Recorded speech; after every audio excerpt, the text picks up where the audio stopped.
There's a lot of interest by Idle No More, I guess, activists who really don't have much experience in the establishment Indian organizations. And I'm just saying that if that's your problem, you can contact me and I can at least give you my point of view of what's happening at the national level. But I know that prior to the meeting with the Prime Minister a few Fridays ago, the Comprehensive Land Claims Committee, Assembly First Nations Comprehensive Land Claims Committee, had a conference call, and well, actually a meeting in Ottawa, and I was on it as part of a conference call because they plugged me in on there along with a number of other people, including Stuart Phillip from the Union of BC Indian Chiefs was on that. But one of the things that you need to know that was very clear to me, and I said it on the telephone, was that the meeting with the Prime Minister was riding on the coattails of the fast by Teresa Spence and on the coattails of the Idle No More movement. And there's no question in my mind that you have that capacity to force, a meeting between elected established leaders and the Prime Minister of this country. So, and I really salute you and acknowledge you for that kind of capacity.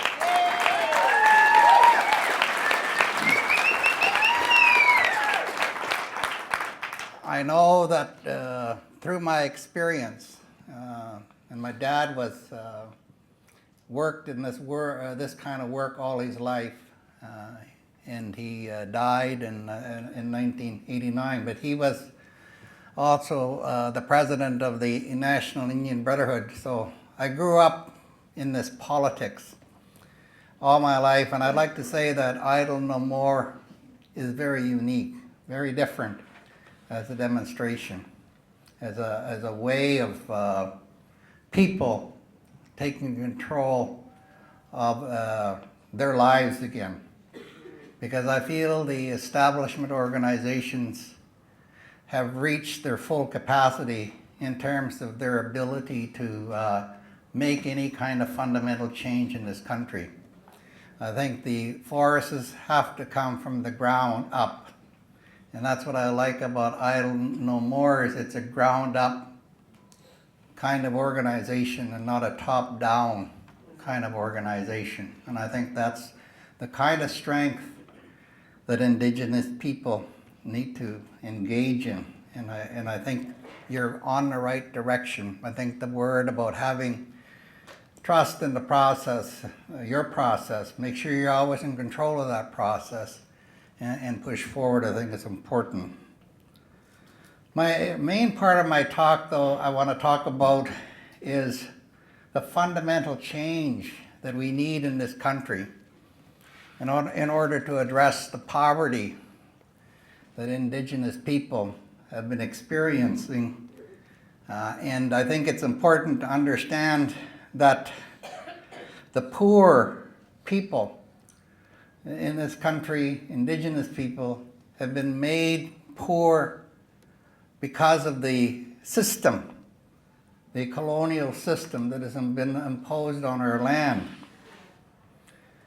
I think all of you know that with our elders, they say that everything comes from the land. And I think one of the things you need to realize that British Columbia is larger than California, Oregon, and Washington states combined. And you need to realize that in British Columbia, all the combined Indian reserves together only measure 0.36%. Not even 1%, 0.36%. That means the colonial government of British Columbia controls 99.64%. Now, you don't need to be a rocket scientist to figure out who's going to be rich and who's going to be poor you know. There's no question about it. That's what needs to be addressed. And the government has dug in its heels on that issue. The federal, and the federal government has what they call a comprehensive land claims and self-government policies. And that Indigenous people can either get solutions to the land question through either negotiating or through going to court. And one of the things that's very clear is that if you negotiate, you're going to result in extinguishing your Aboriginal title, your Aboriginal rights here in British Columbia. The Nisga'a have done that. The Tawasin, Bertha Williams is here. She's been struggling on that issue. The Manal and the Sliammon have voted on that too. And that is a really serious problem, is that the government does not want to change that policy. And people that have been negotiating under the Comprehensive Land Claims Policy have been negotiating for the last 20 years. And they have borrowed over $500 million. And the government doesn't want to change that, nor do the people who made the money from the $500 million. They don't want to change it either. So literally the first line of defense of the government are the people who are negotiating under the existing policy. In British Columbia, we're divided, and we've always been basically divided on the land question. 60% of the Indian bands, the establishment Indian bands, have decided that they will negotiate under the Comprehensive Land Claims Policy. They will ultimately extinguish their title. They have borrowed $500 million over the last 20 years. And then there's 40% of us who have decided that we will not borrow any money. We will not sit across the table from a Canadian government and province whose primary goal is to extinguish our land rights, and we just will not do that. But we've...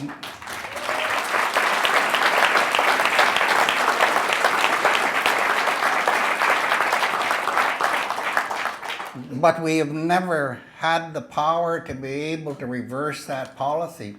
And I really think that only through the actions of a grassroots movement like Idle No More that you can actually force that kind of fundamental change to happen in this country. And I mean fundamental in the sense that under this building is Aboriginal title of the peoples here. That's what we said to begin with.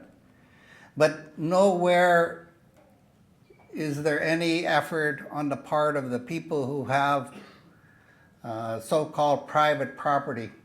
Is there an effort to share in those resources with the local band, except through social welfare programs administered under the Department of Indian Affairs? And that is not good enough.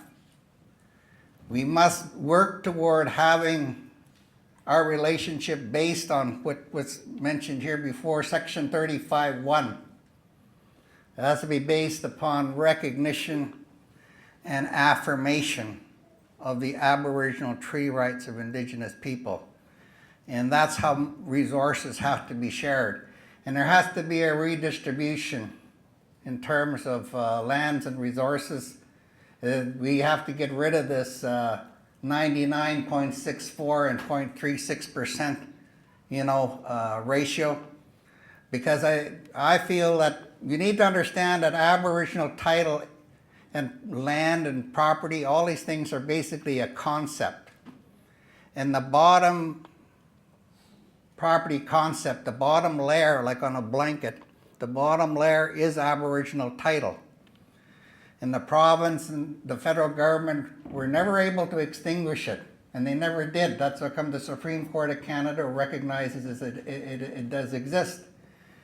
And on top of that is, if there is Crown title, rests on top of that. And top of Crown title rests fee simple, rests forestry license, mining life permits, all these other things are created off of that. But the base title, the Aboriginal title, we've decided, those of us who are not negotiating, we decided we're never going to extinguish it. Therefore, we need to find out and come up and negotiate what are the powers and decisions with regard to access and benefits with regards to our Aboriginal territories. And that's what should be negotiated, not extinguishment. We should be negotiating terms of where our elders, where our people participate in making decisions with regard to access and with regard to benefits. And those are the things that need to be put in it. But we need to, first of all, reject and have the government pull off the table the old comprehensive land claims policy. Because it isn't a matter of land claims to begin with. Why the hell should we be claiming land from British Columbia? The only reason we would claim land for British Columbia is that we would believe in the colonial doctrines of discovery. Because in the colonial doctrines of discovery, it says that, I think there's about 4 white guys who claimed BC. There was Captain Cook, Simon Fraser, David Thompson, Alexander Mackenzie. These guys have said, because we're white guys, we can claim the land from the Indians right from underneath their feet. We can actually even call them Indians, this kind of stuff, all this colonial nonsense that goes along with it, And that's what the government is saying, that gives them the power to call everything Crown title. That all Aboriginal lands vest in the Crown. That's what happens, like when you do a roadblock, they'll charge you for being on Crown land, and that you're a trespasser and they'll throw you in jail. No, we need to challenge that. I know, like in terms of the Chilcotin case, it was actually raised, the colonial doctrines of discovery. We had a meeting about that, but, the courts need to be challenged too. They need to be challenged that the whole colonial doctrines of discovery is a racist property concept, and it should not be used as Canada's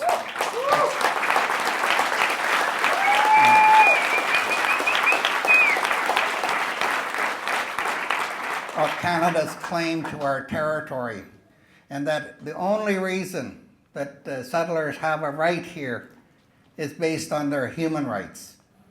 We'll recognize settlers' human rights, and they need to recognize our human rights. And our human rights include our Aboriginal title to the base part of this land, and that we must be part of the decision-making process to determine whether Enbridge goes through, whether or not the Ruddock Creek mine happens, whether Imperial Metal can build a mine on the island. All these issues have to be raised. We need to challenge the federal and provincial government on those points. And I think those are the kinds of reasons that we need to move forward.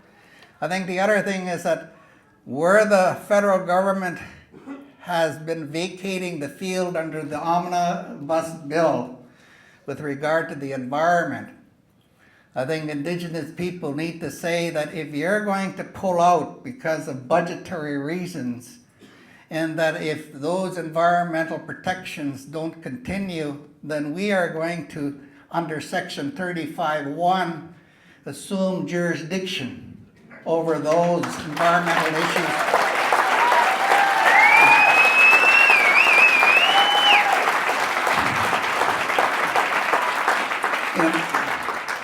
We're going to assume our jurisdiction over it in order to protect our Aboriginal title and rights for future generations. Anyways, that's all I'd like to say this evening. Thank you very much. No message.